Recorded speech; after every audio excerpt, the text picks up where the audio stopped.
Of course, many of us, what we think we'd like is from God, we'd like a roadmap.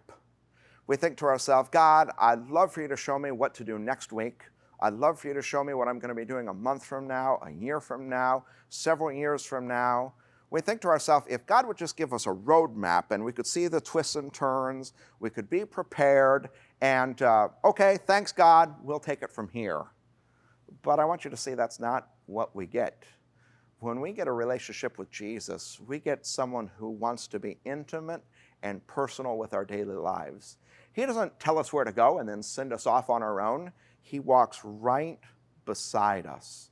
He leads us through every twist and turn. He leads us to quiet waters. He even leads us through dark valleys. And I hope if you catch this image, you'll understand what this is all about, because when we go through dark valleys, we don't have to be afraid. We know that, hey, we didn't navigate our own way into the situation. God's leading us. He's bringing us through, and He has a plan for our life. He's probably bringing us to a place that's wonderful. He's a good shepherd. And so even though this is a rough patch, even though this is a difficult time, we know that God's right here with us in the person of Jesus. And we're just listening to His voice telling us, all right, now come this way. All right, now go that way.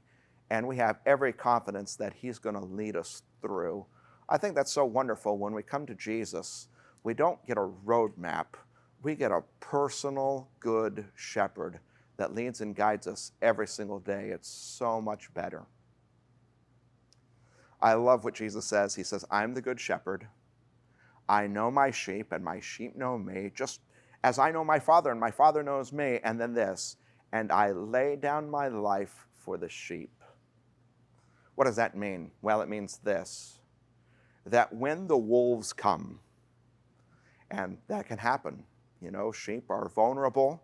Wolves, what do they try to do? They try to attack the young or the vulnerable. They try to scatter the flock. What does a good shepherd do?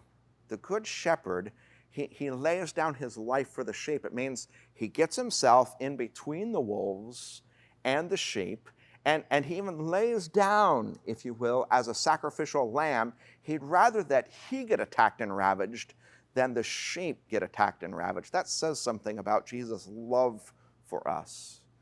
He loves us so much that He's willing to lay down His own life and be viciously attacked so that we might live. The Old Testament has so many things to say about this. Isaiah 53, which prophesied about the coming Savior, Jesus Christ, said this, that Jesus was oppressed and afflicted, yet He did not open His mouth. He was led like a lamb to the slaughter, and as a sheep before its shearers is silent, so He did not open His mouth. By oppression and judgment He was taken away. Think about what this is saying, that Jesus was led like a lamb to the slaughter. I also love Psalm 22. Many of you, if you've read Psalm 22 before, you'll realize that the first verse, my God, why have you forsaken me?" are the words that Jesus uttered on the cross just before He died. My God, why have you forsaken me?" That entire psalm, though, it's a prophecy about Jesus. And just think about these words in verse 16. Dogs surround me. A pack of villains encircles me. They pierce my hands and feet. What's Jesus saying?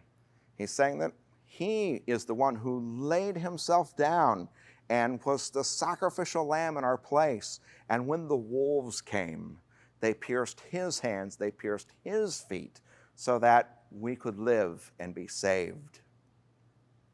I am the good shepherd. I know my sheep, and they know me, and I lay down my life for the sheep.